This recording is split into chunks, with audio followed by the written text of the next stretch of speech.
Off at me. The roadmap and aim was set out by the PMO and is as follows.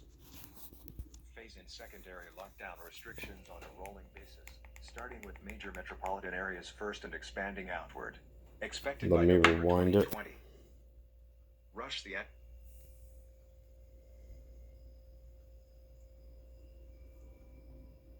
Okay, so This is a leaker from the Liberal Party of Canada. Please contact all levels of authorities and Gov that we know the plan. The isolation centers we already know are being built as shown on the Gov website RFP program.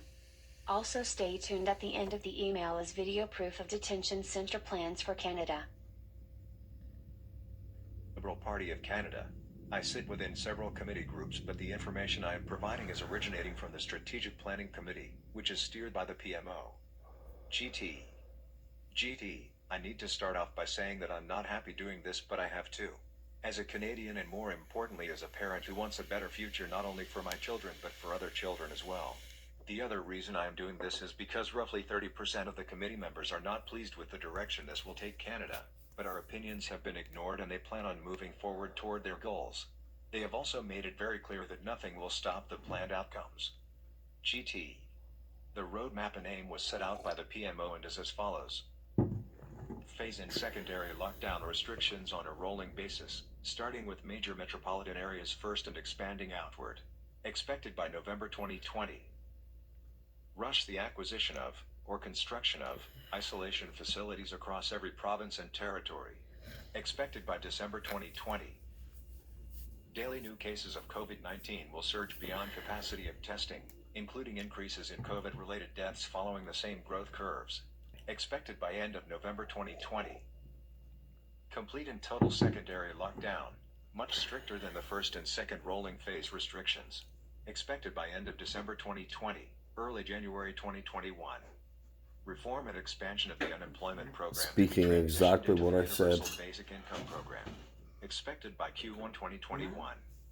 Projected COVID-19 mutation and co-infection with secondary virus, referred to as COVID-21, leading to a third wave with much higher mortality rate and higher rate of infection. Expected by February 2021. Daily new cases of COVID-21 hospitalizations and COVID-19 and COVID-21 related deaths will exceed medical care facilities capacity.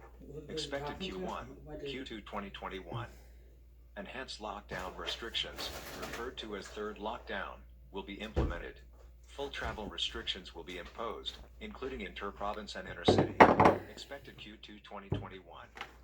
Transitioning of individuals into the Universal Basic Income Program. Expected mid-Q2 2021. Projected supply chain breakdowns, inventory shortages, large economic instability. Expected late Q2 2021. Deployment of military personnel into major metropolitan areas as well as all major roadways to establish travel checkpoints. Restrict travel and movement. Nobody listens. Logistical support to the area. And who you listen to? This is a guy from the government. And how come we haven't heard any of description? And it's next week, November 1st. He's telling them. One that would change the face of Canada and forever alter the lives of Canadians. What we were told Who's talking? Who is it? was essentially an economic collapse on an international scale, that the federal government was going to offer Canadians a total debt relief. This is how it works. The federal government will offer to eliminate all personal debts, mortgages, loans, credit cards, etc., which all funding will be provided to Canada by the IMF under what will become known as the World Debt Reset Program. In exchange for acceptance of this total debt forgiveness, the individual would forfeit ownership of any and all property and assets forever. The individual would also need to agree to partake in the COVID-19 and COVID-21 vaccination schedule, which would provide the individual with unrestricted travel and unrestricted living even under a full lockdown, through the use of photo identification referred to as Canada's Health Pass. Committee members asked who would become the owner of the forfeited property and assets in that scenario and what would happen to lenders or financial institutions. We were simply told the World Debt Reset Program will handle all of the details. Several committee members also questioned what would happen to individuals if they refused to participate in the World Debt Reset Program, or the Health Pass, or the vaccination schedule, and the answer we got was very troubling. Essentially, we were told it was our duty to make sure we came up with a plan to ensure that would never happen. We were told it was in the individual's best interest to participate. When several committee members pushed relentlessly to get an answer, we were told that those who refused would first live under the lockdown restrictions indefinitely, and that over a short period of time, as more Canadians transitioned into the debt forgiveness program, the ones who refused to participate would be deemed a public safety risk and would be relocated into isolation facilities. Once in those facilities, they would be given two options: participate in the debt forgiveness program and be released, or stay indefinitely in the isolation facility under the classification of a serious public health risk and have all their assets seized. All of this had turned into quite the heated discussion and escalated beyond anything I've ever witnessed before. In the end, it was implied by the PMO that the whole agenda will move forward no matter who agrees with it or not. That it won't just be Canada, but in fact all nations will have similar roadmaps and agendas. That we need to take advantage of the situations before us to promote change on a grander scale for the betterment of everyone. The members who were opposed and ones who brought up key issues that would arise from such a thing were completely ignored.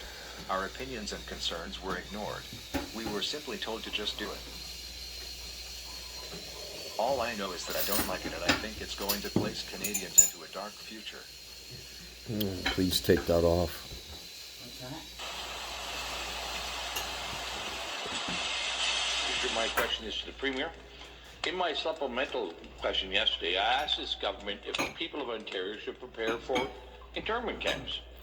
In September, the federal government posted a call for expressions of interest for contractors to supply, provide, and manage quarantine isolation camps throughout every province and every territory in Canada. These quarantine isolation camps, however, are not limited to people with COVID, but provide a wide latitude for many people to be detained. Surely this government is aware of the intentions to build these isolation camps from coast to coast. And my question to the Premier is, how many of these camps will be built, and how many people does this government expect to detain? Question. Back to the Premier. Here's the RFP, and in the RFP, it uses clear language to express that these camps can be used for a broad spectrum of people, not limited to travelers. Indeed, it doesn't even mention international travelers. It's just a broad latitude of people. And I'll send over the copy of the RFP after.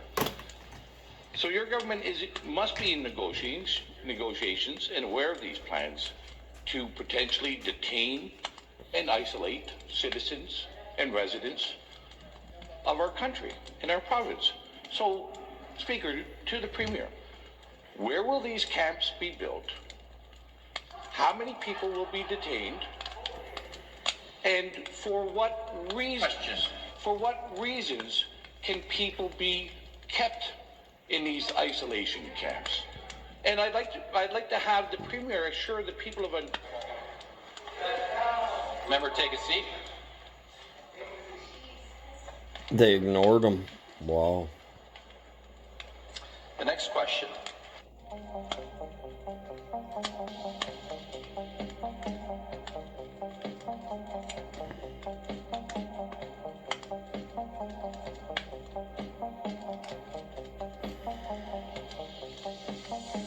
I think the public has to know this is one of the worst case scenarios in terms of an infectious disease outbreak, in that their cooperation is sought.